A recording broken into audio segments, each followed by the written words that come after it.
welcome back to the Beast Game Podcast. And today we're talking about Thor: Love and Thunder, which is the fourth Thor movie, Yep. and I guess maybe the fifth movie out of this phase.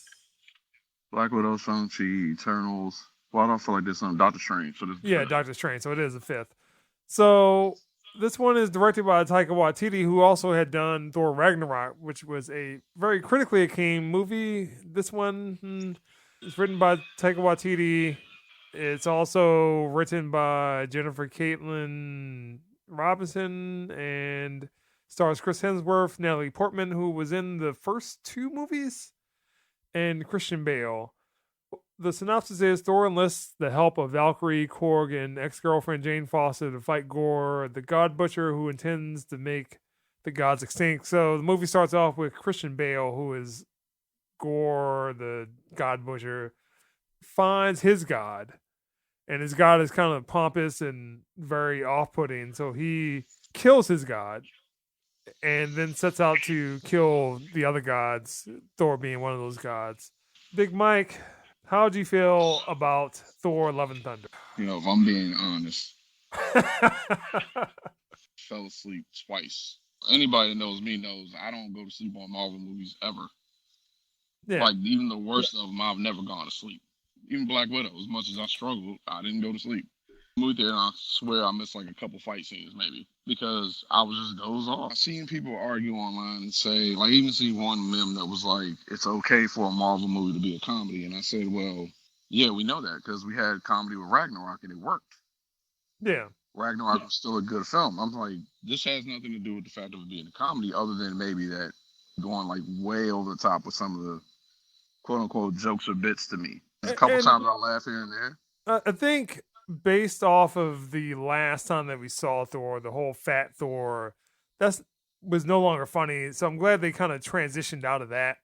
Like, all of that was fine, but like I said, after a while, some of the jokes just got to be real corny to me, and I'm just like, I get something working once, and so Marvel, I argue now, is very famous for if it ain't broke, don't fix it, because everything is starting to be very formulaic with them, which is one of my gripes. The thing that I keep going back to is, if you look back from Thor 1 all the way through just his whole story to where we are now, there's always been a direction they were going, even with the character. There's always been either some consequence or something that he lost that he has to get back and all that. And yeah, you could say he lost Jane and so he has to get her back, but this didn't feel like that. This felt like it was, let's make a Thor movie for the sake of making a Thor movie and just make some money. It didn't really feel like there was, as much as this movie's supposed to be about love, I didn't feel where this was really a movie that was emotional at all. Well, I think the problem with that for me is just that when people want to invoke emotion into a movie, it always seems there has to be something related to cancer. And I have a problem with that. That is the storyline from the comics. So I understand why it went that route. The way that it was done in this movie, where the hammer killing Jane eventually, and then all of a sudden it's okay, is where I have a problem with it. Yeah, I mean, even like the acting started to bother me at one point, because I'm like, some of these don't even look like people really had to work. I'm looking at the Guardians guys who were in the movie for what, like 5 minutes, if that? Yeah. And Chris Pratt looks felt extremely small compared to where he has been and other stuff. He just looked really small. I guess they must have caught him when he came off of weight loss or something. Yeah, and like reshots and stuff or something. He seemed weird. That's all. And compared to, he just had a movie out on Amazon where he looks buffed. So it's like, which one is it? Yeah, and I mean, I know he's famous for the whole he'll get fat and then lose weight thing or whatever. I mean, it felt like Marvel just called people up and were like, hey, we need you to come read a couple lines. And people literally just showed up like when they left the grocery store. It was no thought, no real writing, and so it was just like made something to make it. I don't know if that's a product of Marvel not letting us know where they're going yet. I'm seeing the signs already, a couple celestial heads in the movie. So again, I'm already like, look, I know we're going Galactus. I get it, but it would have been more effective if you told us that from the beginning and we kind of knew that's where we headed and you shaped everything towards that going forward. Because these movies Other than, sorry about the plane. Big Mike on the G5. Fly right to California and ask Feige what the hell is going on. I think you're going Galactus and all that, but like other than Eternals introduce Celestials, what does any of the other stuff have to do with anything going that direction? It just seemed like this had to fit into the calendar of releases for Marvel. My big issue is the approach to a lot of Disney movies lately, which seems to be more driven by social, racial ideas shoehorned into a movie. I mean, you see it with Lightyear, where people were talking about that movie for different stuff, gender related stuff. Cookie cutting a lot of movies, social agenda stuff, and it winds up watering down the movie because it's like at some point you should be making an action movie. You should be making a movie about a superhero, but then you have all these other things about Valkyrie and her lifestyle. Like, I don't care about any of that. I just want solid action movie. And this one is let down by the fact that Taika Waititi has a very distinct style of writing, and that style of writing isn't conducive to having two movies of the same ilk. It worked for Thor Ragnarok. It does not work for this movie. I think Disney's over reliance on him for whatever reasons, whether it be on the Star Wars side and now also on the Marvel side. Taika Waititi is not the Russo brothers. I mean, the Russo No. brothers can continue to deliver different styles of movies, even though they're still superhero movies. Taika Waititi is not that. Taika Waititi is, this is coming from somebody that loves his work. He is very one note. Like, regardless of what movies you have seen from him, they're all kind of the same. Issue with his writing the same way I have an issue with Quentin Tarantino's writing. He is the biggest reason why this movie's a letdown. Just that between the overarching story of Jane now getting the hammer, and it's really the hammer's calling her, the hammer's chosen her, which is fine. I expected a lot more out of this movie than what we got. For it to be close to like 2 hours, it was like maybe like 150 something. And then also the after credit scenes were boring. At this point, felt like Captain Marvel to me is just like we had to get a movie out because we had to get a movie out because it has to be driven by gender or again into the release schedule. Doesn't work. And also coming off of the issues I had with Doctor Strange, I would call Doctor Strange a dud. Some people love the movie. That's fine. You have two So duds I've back to watched that like two more times. I'm not gonna say that I dislike it, but I know before I said that I liked it better than the first one. And I do feel like I probably would retract that statement because I feel like the more I watch it, the first one's still better to me now. that's what I Well, was I should say saying. not still, but I think it's better than me to me now than this one is. And again, you have somebody that is very genre driven with Sam Raimi, which is why that movie is the way that it is. The reason why Thor is the way that it is Disney needs to stop and maybe just go back to giving the movies back to whomever up and coming director again. Yeah, they do because too many directors have already complained about the workload being forced to do all these things over and over again. Like even Taika was saying they want him to do Star Wars, but he said he really doesn't want to do it because if he does Star Wars, he wants to write something fresh. He don't want to just take what's already been there. Right? Oh, grandma says hi to grandpa type thing. And I understood what he was saying. But every director said that. Like they get burned out and Disney kind of wears them out because it just, yeah, we need you, we need you, we need you. And that's part of what made Marvel great was you had fresh faces or people And outside of the box doing stuff. and I would also say they had interesting characters. I think with this next phase of movies, you've lost the core characters. I mean, Thor technically is one of those core characters. Guardians of the Galaxy is technically a core character or core group of characters. But you lost Iron Man, you lost Steve Rogers Captain America. I mean, there is the Anthony Mackie Captain America that is coming out. I saw something about that yesterday. I think they have a director now. Technically, the Hulk is somewhere quasi in that. Black Widow's gone. Hawkeye's been set to TV.